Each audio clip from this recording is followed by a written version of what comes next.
Sayyidina, Deacon Peter, Sub-Deacon Adonis, and all the friends and parishioners who are watching online.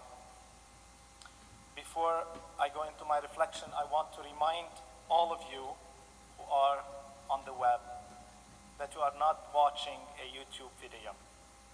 You are participating in the Divine Liturgy, even from afar, that is taking place online. What is good about the online Divine Liturgy and everything that has been streamed through the web during this season in these services is that the priest can go on and on in the homily without really seeing the people sitting down, getting a little fidgety and antsy about the priest taking a little longer in his homily. So today, Sayyidina, I rely on you to give me a hint so I would not go longer than usual. Today is the Sunday of the healing of the blind man, Bartimaeus, son of Timaeus.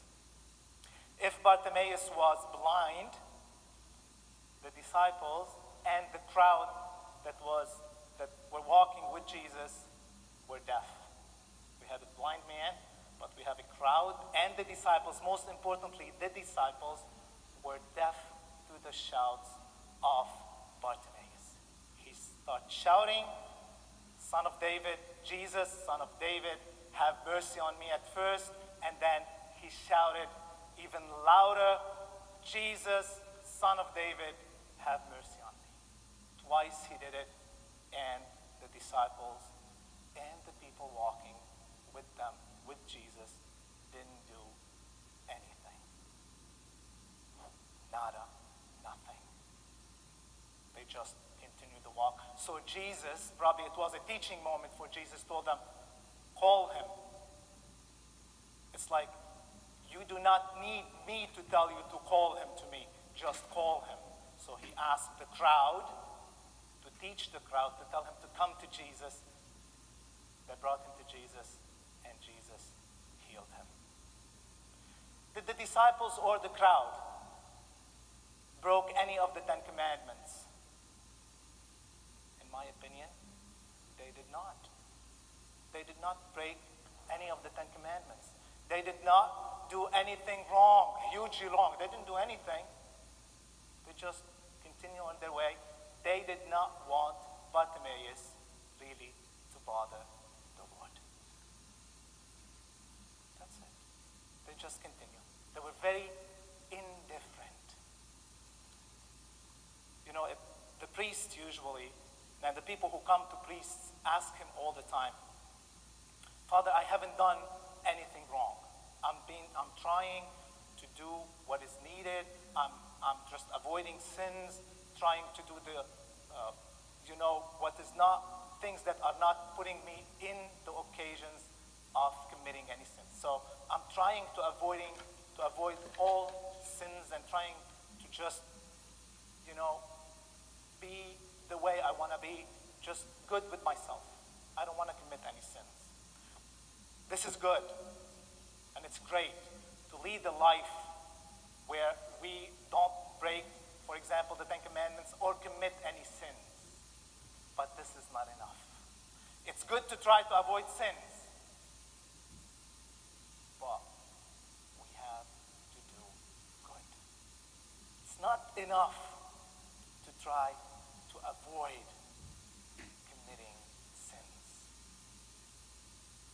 We have to do good in addition to trying not to commit sins. And this is the core of the matter today. This is the core of the matter. The past week, and I've been focusing the last week and the week before about the attitude, a change in the attitude of what's happening in this world today. People usually are good with one another. They're okay. I'm not hurting that other person. I'm not doing anything wrong. But are we doing any good? If we're not hurting the other person, if we're not hurting people in our family, that's good, but it's not good enough. We have to do good toward them. We have to care for them like Jesus taught the disciples and the crowd today. And there is a concept in spirituality that is called the spirituality of illusion. Very similar to the disciples and the crowds today. They were with Jesus. They were walking with Jesus in his group, in his probably inner circle, the people who were following Christ. But indeed, they were not doing what Christ would like them to do. They are close to him. They are there. Probably people who, like us, come to church, are here every Sunday. But they were not doing what Christ wants them to do. They're avoiding sins, avoiding from doing anything that would hurt the other person, but they were not doing anything that would help the other person, that do good to other person, that promote goodness and be nice to other people.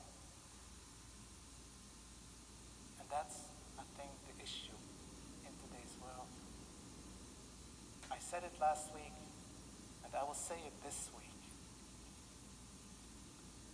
Each one of us have participated from near or far, remotely, physically, materially, somehow, somewhat, in what's happening, in the messiness that we are living in today.